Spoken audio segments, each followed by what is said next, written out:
Evangelio según San Marcos, capítulo 12, versículo 28. Muy buenas noches, hermanos. Paz y bien. La reflexión de esta noche se llama Reconciliándome conmigo mismo. Y para iluminar esta reflexión, utilizamos Marcos, capítulo 12, versículo 28. Dice las Escrituras: acercándose uno de los escribas que les había oído y viendo que les había respondido muy bien, le preguntó: ¿cuál es el primero de los mandamientos? Jesús le contestó: el primero es: escucha a Israel, el Señor nuestro Dios es el único Señor, y a Él amarás con todo tu corazón, con toda tu alma, con toda tu mente y con todas tus fuerzas. Y el segundo es: amarás a tu prójimo como a ti mismo. No existe otro mandamiento mayor que estos. Le dijo el escriba: muy bien, maestro, tienes razón al decir que Él es único y que no hay otro fuera de Él. Y amarle con todo el corazón, con toda la inteligencia y con todas las fuerzas, y amar al prójimo como a sí mismo, vale más que todos los holocaustos y sacrificios. Y Jesús, viendo que le había contestado con sensatez, le dijo: no estás lejos del reino de Dios. Y nadie más se atrevía ya a hacerle preguntas. Es palabra del Señor.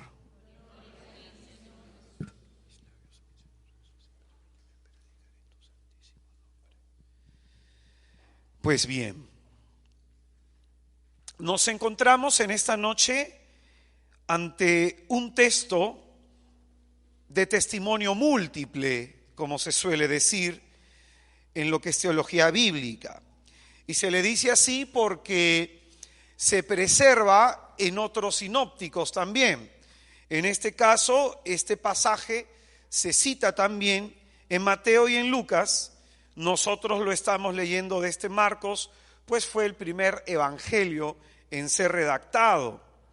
Y sirvió de inspiración para Mateo y para Lucas.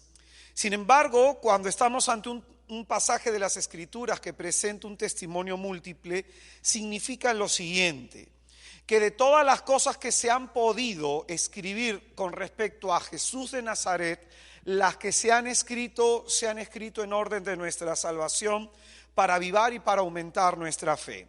Es decir, el Espíritu Santo inspiró a estos evangelistas para que preservaran lo que sería de gran utilidad para nosotros. Y de pronto este texto es importante por eso. Se encuentra en los otros dos sinópticos. Y vamos a hacer un estudio un poquito más adelante de esta cuestión. Y algo que tenemos que decir a la luz del pasaje leído es que el ser humano es un ser creado para la relación con el otro. Amén. El ser humano es un ser creado para la relación con el otro. Es un ser de relaciones. El hombre creado por Dios ha sido creado para la relación en un primer momento con Dios.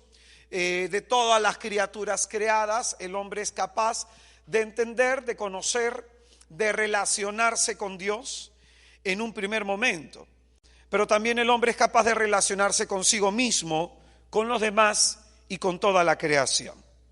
El libro de Génesis, en el capítulo 3, en donde se nos narra la caída del hombre, se nos muestra algo que es importante: que tras el pecado, todas estas relaciones a la cual Dios nos ha llamado se han visto afectadas.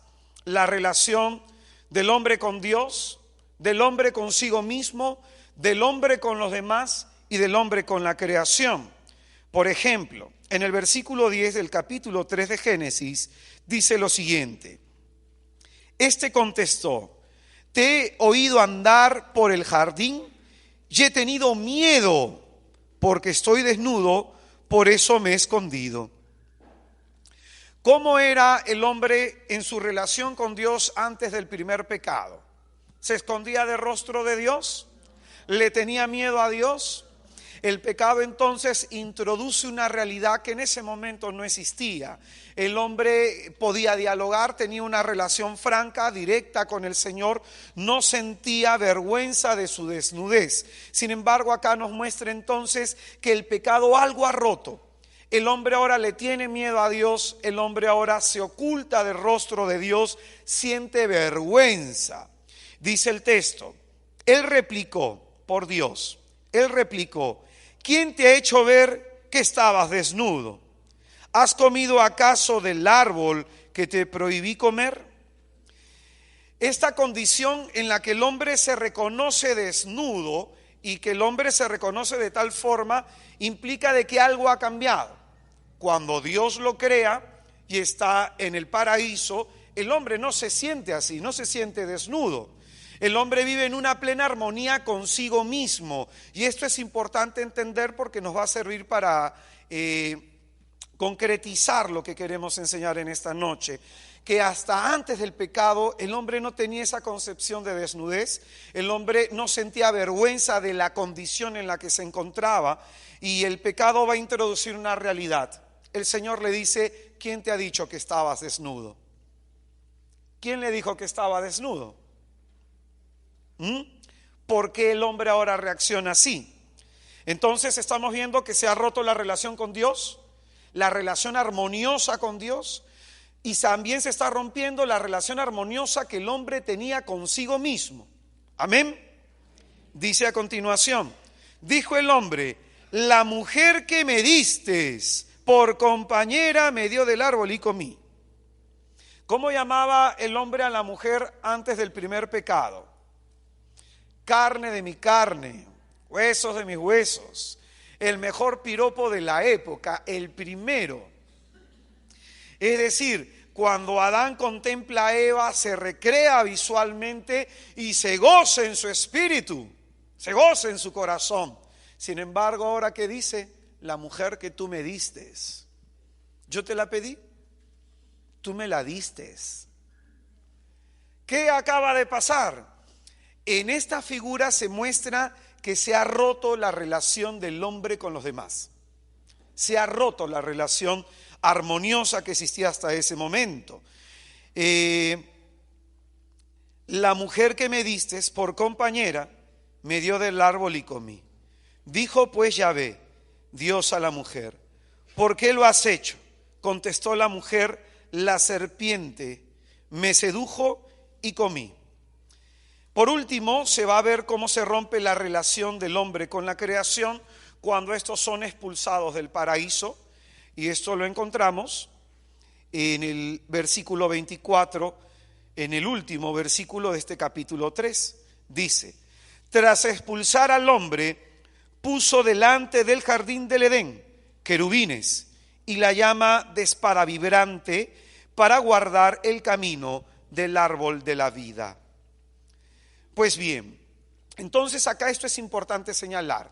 Se rompen 4 relaciones: la del hombre con Dios, la del hombre consigo mismo, la del hombre con los demás y la del hombre con la creación. Por eso es que cuando nosotros vemos un santo en nuestra iglesia nos propone a un hombre o a una mujer que ha vivido de forma heroica las virtudes teologales.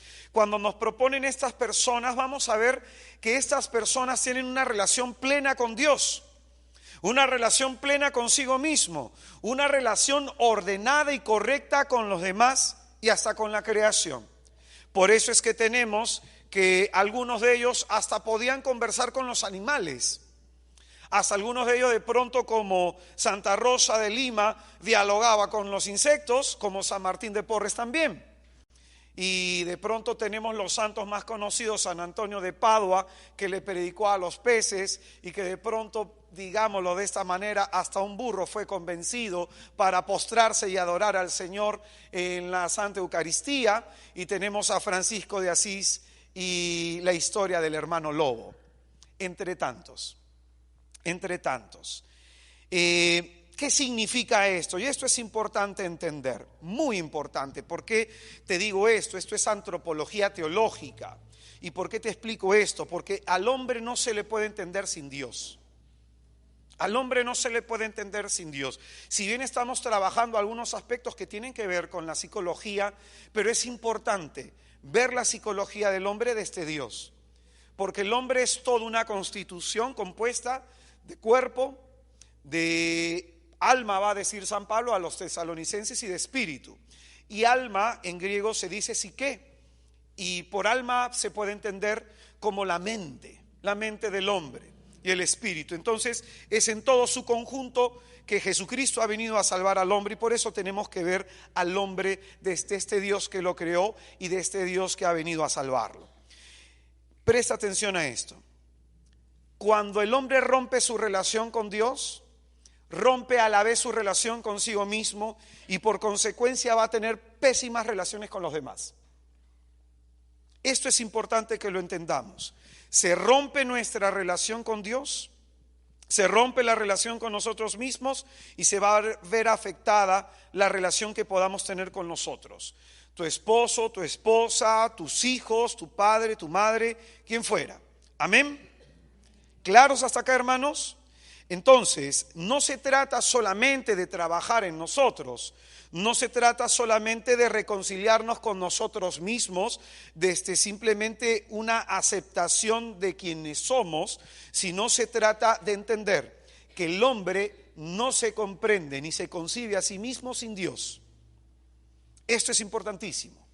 El hombre no se comprende ni se concibe a sí mismo, no se entiende quién es, su destino, su meta, el sentido de su vida, no se entiende sin Dios. Entonces, para sanarnos con nosotros mismos, tenemos que mirarnos desde Dios. Más adelante voy a profundizar en esta cuestión. Dice la palabra de Dios en Colosenses capítulo 3, versículo 3, un texto que amo realmente, me encanta este texto, uno de los primeros textos que aprendí de memoria. Colosenses capítulo 3, versículo 3, dice que nuestra vida está escondida con Cristo en Dios. Mira lo que dice. Nuestra vida, el sentido de nuestra vida, la razón del por qué y del para qué existimos. Todos los que estamos en este lugar tenemos esa pregunta existencial. ¿Por qué vivimos? ¿Por qué hemos venido a este mundo? ¿Por qué existimos? ¿Para qué existimos? Algunos incluso sentimos que tenemos alguna misión en particular. ¿Amén? ¿Están seguros de eso? ¿Ustedes alguna vez se han cuestionado eso? Esa es una pregunta que todos tenemos, una pregunta existencial. Y esa respuesta dice esta parte de la carta de los Colosenses 3:3, que nuestra vida está escondida. Es decir, para descubrir el sentido de nuestra vida tenemos que encontrar a alguien, a Cristo. Nuestra vida está escondida con Cristo en Dios. Dios a cada uno de nosotros nos ha creado con un propósito. No hace nada Dios sin hacerlo con un propósito. Has sido tú creado con un propósito. Amén. Pues bien, entonces, hermano querido, volvamos al texto de donde hemos partido, del Evangelio de Marcos 12:31. En este texto se nos muestra un orden de relaciones. Dice, amarás al Señor tu Dios. Al primero a quien tenemos que amar, ¿a quién es? Y va a decir a continuación, el segundo es, amarás a tu prójimo. ¿A quién es en segundo lugar? ¿A quién tenemos que amar? Y en tercer lugar, como a ti mismo. ¿A quién es en último momento? ¿A quién tenemos que amar? ¿Cómo? ¿Estás seguro? Muy bien, te voy a explicar acá. ¿Cuáles son los tres pronombres personales? Los primeros tres. Yo, tú y él. El ser humano ama de esa manera. El ser humano desde el mundo piensa, siente y se relaciona de esa manera. Primero yo, luego tú y al último él. ¿O no? Y tiene que ser al revés. Primero él, luego tú y por último yo. Cuando una persona tiene este orden, están ordenados sus afectos en esta dirección hacia Dios, el prójimo y por último hacia sí mismo, significa que esa persona está sana desde un pensamiento bíblico, desde la fe. Significa que esa persona ha encontrado el equilibrio en su vida. Significa que esa persona ha desarrollado la capacidad de entender dentro del propósito de Dios en su vida para qué ha sido creado. Dice las Escrituras, hay más gozo en dar que en recibir. Y es por eso que tenemos mucha gente infeliz en la iglesia, porque muchos se sirven de Dios, muchos se sirven de los demás y están esperando siempre recibir. Pero ¿qué es lo que dice las Escrituras? Hay más gozo en dar que en recibir. Por eso, hermano, escúchame bien, dice las Escrituras que Dios es amor, amén. ¿Y por qué nos ha creado Dios? Por un acto de amor, movido por el amor nos ha creado. ¿Y para qué nos ha creado Dios? Para amar. Entonces, el fin y el propósito por el cual tú estás vivo es ese, para amar.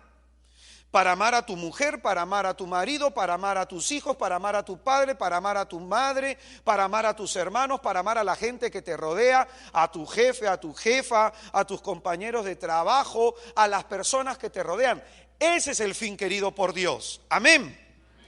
Hermano, por eso lo contrario al amor no es el odio, sino el egoísmo. El odio no es lo contrario al amor, porque el amor es la donación de uno hacia el otro. El egoísmo es encerrarme en mí y no pensar en el otro. Por eso, cuando tú ves una persona con depresión o una persona con un montón de tristezas, de angustias, es porque se ha encerrado en sí mismo y es incapaz de amar. Hace tiempo nosotros en el movimiento tenemos un staff de psicólogos que nos apoyan en algún trabajo. Y bueno, hay una de ellas que tiene sus pacientes, hace psicología clínica. Y bueno, a mí a veces me deriva la gente con la que ella trabaja y yo también le mando gente para que trabaje ella, ¿no? Porque son ciencias complementarias. Pero ella estaba trabajando con una persona que tenía ya una depresión crónica y quería matarse, quería suicidarse. Y era una mujer que estaba mal, muy mal.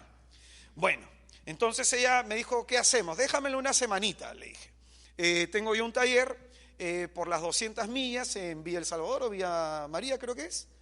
Villa María, creo que es todavía eso, ¿no? Teníamos por ahí, teníamos que trepar el cerro y tenía por allá un taller. Y era una zona bastante humilde y esta era una mujer de mucho dinero, mucho dinero. Tenía un BMW deportivo, impresionante.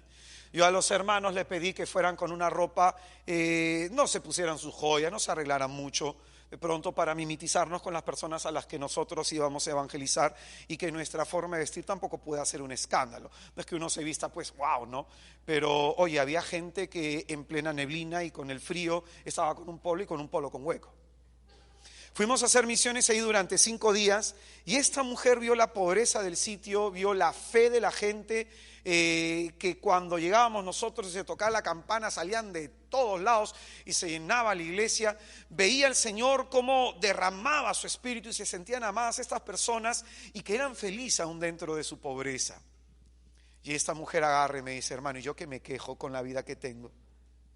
Hermano, yo tengo mi marido, tengo 2 hijos, tengo materialmente todo lo que se ha podido lograr, vivo en Chacarilla y me estoy quejando con mi vida. El Señor en una patada le quitó la depresión.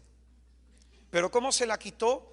Yendo a servir a esta mujer que bueno, pues tenía todos los colores de oro encima suyo, oro blanco, el amarillo, el rojizo y todos los colores del oro.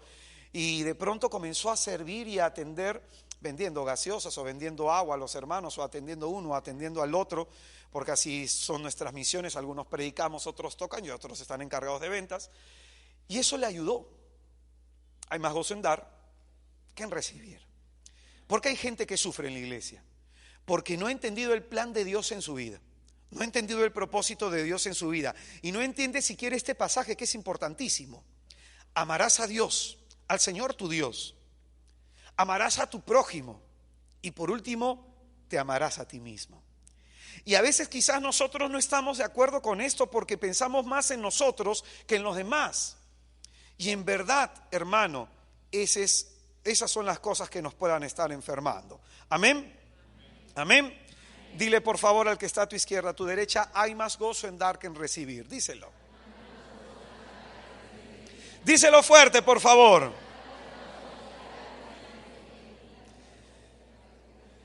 Amén. Pues bien, entonces este pasaje del Evangelio nos dice que tenemos que amar a Dios y se nos manda eso.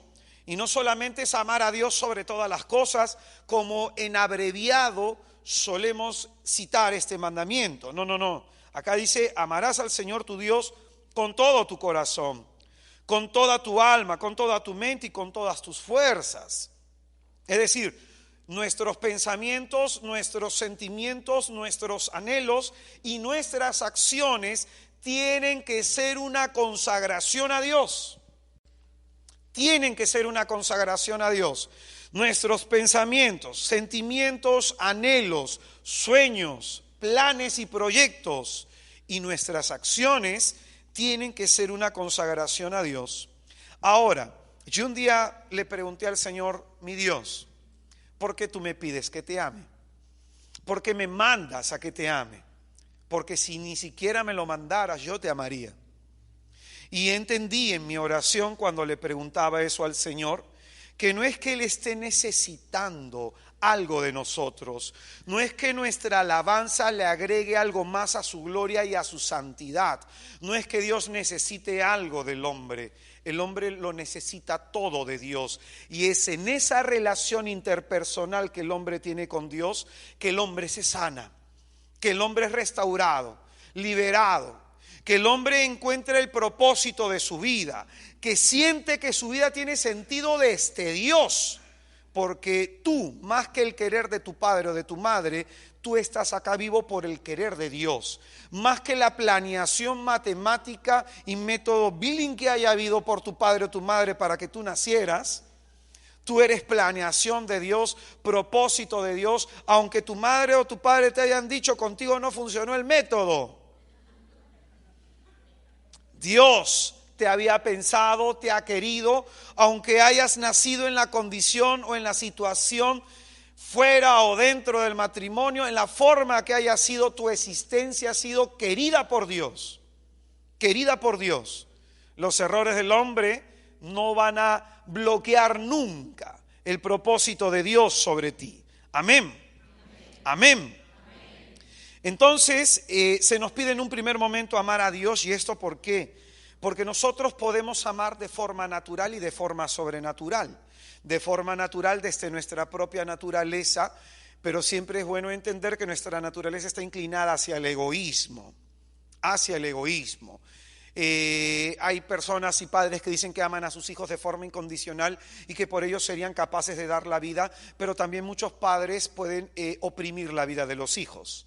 Como en algún momento siempre cuento esta historia de que un papá que era abogado, el hijo mayor era abogado y le dijo a la hija, mira hija, no te sientas presionada, pero yo soy abogado, mi padre lo fue, también lo es tu hermano, a mí me gustaría que seas abogada, pero depende de ti. Entonces, el amor humano siempre tiene condiciones, siempre pone condiciones. Esa es la limitación del amor humano, pero el amor sobrenatural, por eso la caridad es la virtud sobrenatural, y al decir que es una virtud sobrenatural viene de Dios. Dios nos da la capacidad de amar de forma sobrenatural y de forma heroica a tu esposa, a tu suegra, de forma heroica, de amar a tu jefe de forma heroica. Es decir, el Señor nos da esa capacidad sobrenatural. Amén. Entonces, hermano, pídele al Señor que te dé esa capacidad de amar de forma sobrenatural a la gente que está a tu lado también. Amén. Pues bien, El Señor nos pide que le amemos porque de la relación con Él se nos da la capacidad para amar. De la relación con Él se nos da la capacidad para amar y la capacidad para amarnos, que eso es importante. Pero dice a continuación que después de que le amemos a Él, ¿a quién tenemos que amar? ¿A quién tenemos que amar? Acá se nos presenta entonces un problema. Amar a nuestro prójimo. Porque dice que en la medida que nosotros nos amemos, así también tenemos que amar a nuestro prójimo. En lenguaje bíblico, amar no se interpreta tanto desde un pensamiento occidental. A veces nosotros el amor lo vemos como un sentimiento, como una emoción. En el pensamiento bíblico no solamente va a significar esto, sino que también va a significar el conocimiento. Entonces, conoceremos a Dios, conoceremos a nuestro prójimo como nos conocemos a nosotros mismos. Cuando el mandamiento nos dice que tenemos que amar a nuestro prójimo como a nosotros mismos, acá la palabra no nos va a hablar de autoestima, de autoconocimiento, de autoaceptación, no va a hablarnos de esos términos psicológicos actuales, pero va a decir algo que es importantísimo: amarse a uno mismo. Amén. Hay una necesidad que sintamos amor por nosotros mismos. Amén. Por eso, hermano, hagámonos esta pregunta: ¿qué amamos y qué odiamos de nosotros? Vamos a ir aterrizando la reflexión. Hazte esta pregunta: ¿qué amas y qué odias de ti? Odiar significa detestar, de pronto sentir rechazo. ¿Qué amamos y qué odiamos de nosotros? Si yo en este momento te hiciera un test y te doy 2 minutos para que me digas 20 virtudes tuyas, ¿te sobra o te falta tiempo? ¿Sí? Qué bueno. Pongo el ejemplo contrario.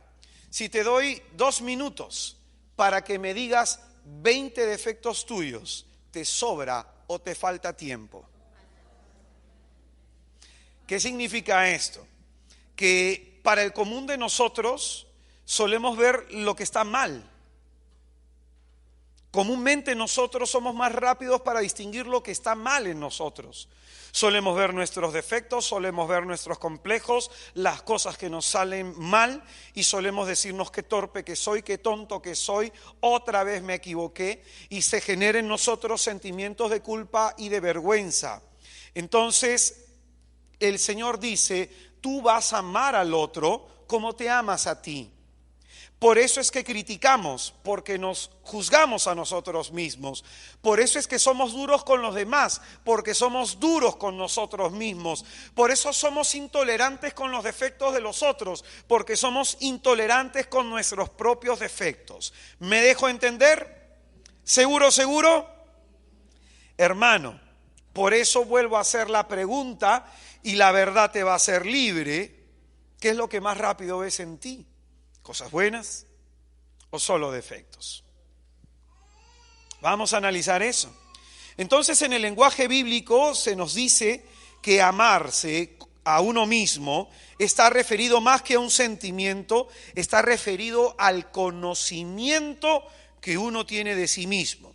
No se puede amar lo que no se conoce, y se ama mejor, y se puede amar realmente lo que en verdad se conoce. Es en ese sentido que se trata de conocernos a nosotros mismos, quiénes somos, qué es lo que queremos, cómo somos.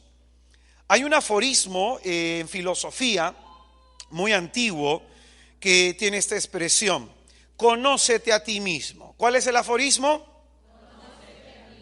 ¿Cuál es el aforismo?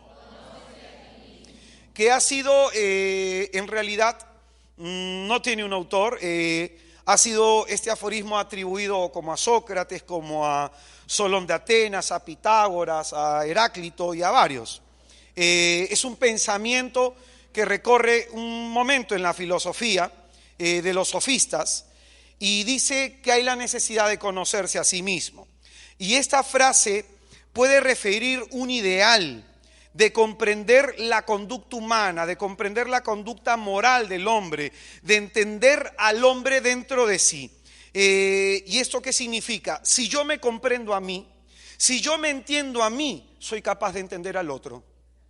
Amén.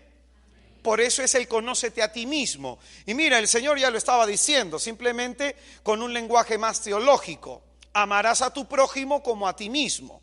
Y entonces se trata, escucha bien, de conocerme a mí para entender al otro. Un día una persona había caído en un pecado X. Vamos a decir el pecado para que se entienda. Una chica había caído en fornicación. Esta chica tenía unos 27 años de edad, 27, 25 por ahí, no recuerdo bien.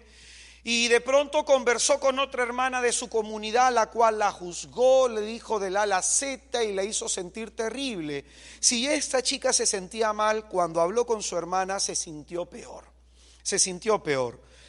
Cuando habló conmigo, esta chica que ya se sentía mal, me contó su miseria, me lo contó llorando, que se sintió mal, que fue un momento de pasión, que ella estaba muy enamorada del tipo y que esto y que el otro y que siente que le falló a Dios y que esto y que el otro. Entonces yo le dije a esta chica, hermana, dice la palabra de Dios, quien esté libre de pecado, que tire la primera piedra. Y me dijo con miedo, ¿y no me vas a decir nada? Si tú ya te estás castigando a ti misma, si tú ya te estás sancionando a ti misma, ¿quieres que te ponga una carga más? Cuando hablé con la persona que la había entrevistado, me dijo, es que hermano, tú eres permisivo. No, ten la seguridad que no lo soy. ¿Tú crees que soy permisivo como predico? No, simplemente que entiendo al hombre, porque me trato de entender a mí. Yo le dije a esta chica lo siguiente, ¿qué hubiera hecho Jesús? ¿Qué hubiera hecho el Señor? Sucia, cochina, pecadora, te vas a condenar, ir al infierno, ya ves, me has fallado, me has clavado en la cruz. ¿Hubiera hecho el Señor? ¿Qué hizo el Señor cuando fue la adúltera encontrada en flagrante delito? Con esto le dije, no se trata de ser permisivo, se trata de entender al hombre y se trata de ver si es que hay arrepentimiento en el hombre. Se trata de comprender si es que esta persona ha recapacitado en su pecado, está arrepentida y ha hecho el propósito de no volver a caer. Porque de pronto, si no hay ese propósito, si no hay dolor de corazón, entonces sí hay que ser frontal.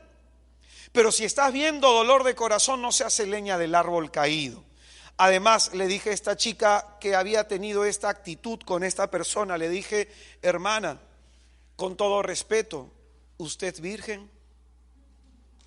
Y me quedó mirando.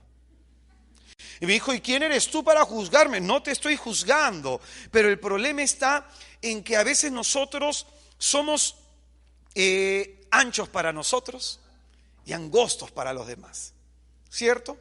Y dice la palabra de Dios que los fariseos ponían pesadas cargas sobre las personas y ni con el dedo le ayudaban a moverla. Por eso te vuelvo a repetir, no se trata de que seamos permisivos, se trata de entender al hombre.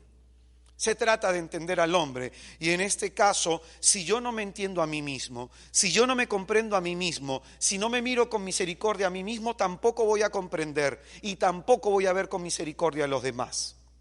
¿Amén? ¿Claros hasta acá? Hermanos, entonces nuestra predicación y nuestro evangelio se va a volver un nadie se salva. Porque dígame acá, ¿quién está sin pecado? Dígame de todos los que estamos en este lugar, ¿quiénes nos sentimos en verdad en la certeza de decir que si ahorita nos morimos, nos vamos al cielo? Yo al menos no, y pido misericordia y ojalá que ores para que entre, hermano. Pero de pronto muchos de nosotros podemos tener esta rigidez mental, esta rigidez moral, porque la tenemos con nuestra misma vida. Te pongo otro ejemplo. Un día estaba en la universidad conversando con una amiga y justo pasó una señora que también estaba ahí estudiando en la universidad, que estaba llevando algunos cursos de teología, Y cuando pasa esa señora digo, oye, mira, esta mujer qué valiente, porque esta mujer, mira, ha tenido al marido con cáncer y ha sacado adelante al marido, ha tenido a los hijos con problemas y los ha sacado adelante. Esa es una mujer de fe, es una mujer de 50 y pico de años. Entonces ella me dijo, sí, pero ella no va al ministerio de intercesión porque era de su comunidad. Sí, pero ella no hace tal cosa. Sí, pero ella no hace lo otro. Sí, pero ella no hace tal cosa. Y yo le digo, oye, pero qué miserable debe ser tu vida. Y me quedó mirando. Le dije, sí, en verdad, ya me dio cólera, en verdad. ¿Ah? Me dijo, pero qué miserable debe ser tu vida, que mientras yo veo todas las virtudes que tiene la hermana, tú solamente ves sus errores y sus defectos. Y debe ser miserable tu vida porque así debe ser tú, incapaz de ver las cosas buenas que hay en ti, incapaz de ver las cosas bondadosas que Dios está haciendo en tu vida. Simplemente ves que fallas, simplemente ves tus pecados, simplemente ves tu miseria. Aquel que critica al otro es porque se critica a sí mismo.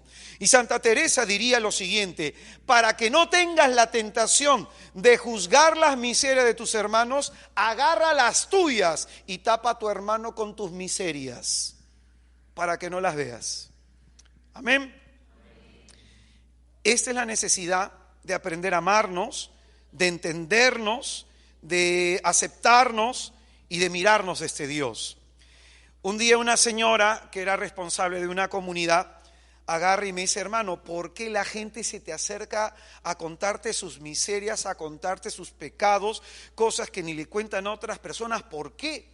Mira que yo tanto tiempo estoy de responsable en una comunidad y a mí nadie me cuenta nada, hermano, nada me cuentan. Y yo le digo, es que de pronto te ven a ti que cuando tú hablas desde una rigidez moral y no desde tu miseria. ¿Por qué la gente se acerca? Porque yo hablo también de mis pecados y hablo también de mi miseria, y de pronto uno que necesita ser salvo también soy yo. Y algo que todos tenemos en común con el Papa Francisco, con todos los obispos y con todos los santos, es que todos somos pecadores. Y en segundo momento, lo que tenemos en común es que estamos necesitados de salvación, de redención. Amén. Pero lamentablemente tenemos eso, como nos vemos mal al otro. Un día, esta historia es interesante, había una persona que estaba entrando a un pueblo, a una ciudad, y de pronto se encontró con una anciana en la entrada del pueblo y le dijo a la anciana, señora, mire, a mí me gusta ir a las ciudades y me gusta conocer gente y entro a todos los pueblos para ver cómo es su cultura, cómo son las personas, cómo se relacionan unos con otros. Y la señora, y bueno, el hombre le dijo, y he venido acá para conocer cómo es la gente de acá. Y la mujer agarra muy sabia, le dice, ¿y cómo es la gente de los otros lugares que has visto? Oh, es gente maleada, es gente mala, es gente perversa, borrachos, sinvergüenzas. Y el otro pueblo donde fue, uy, también son así, señora. Y el otro pueblo igualito, en este también van a ser igual, le dijo. También van a ser igual. Porque no es la gente, usted ve lo que quiere ver. Y de pronto nosotros somos así. Si nuestro ojo está herido, vamos a ver la vida herida. Por eso dice las Escrituras, si tu ojo está sano, todo tu cuerpo va a estar sano. Entonces esta frase, conócete a ti mismo, implica lo siguiente: tenemos que comprendernos, tenemos que entender al hombre entendiéndonos a nosotros como hombres. Tenemos que entender cómo somos en nuestra forma de pensar, sentir o actuar para poder entender a los demás. Porque no se puede sentir empatía si es que primero no hemos sentido amor por nosotros mismos. Amén. Este aforismo de conócete a ti mismo es una invitación a tener una mirada introspectiva, a tener una mirada hacia nosotros mismos, para detectar cuáles son nuestras carencias, cuáles son nuestros defectos, qué cosas hay que trabajar en nuestra personalidad y de pronto saber entender al otro, saber conocer al otro. Amén. ¿Claros hasta acá, hermanos?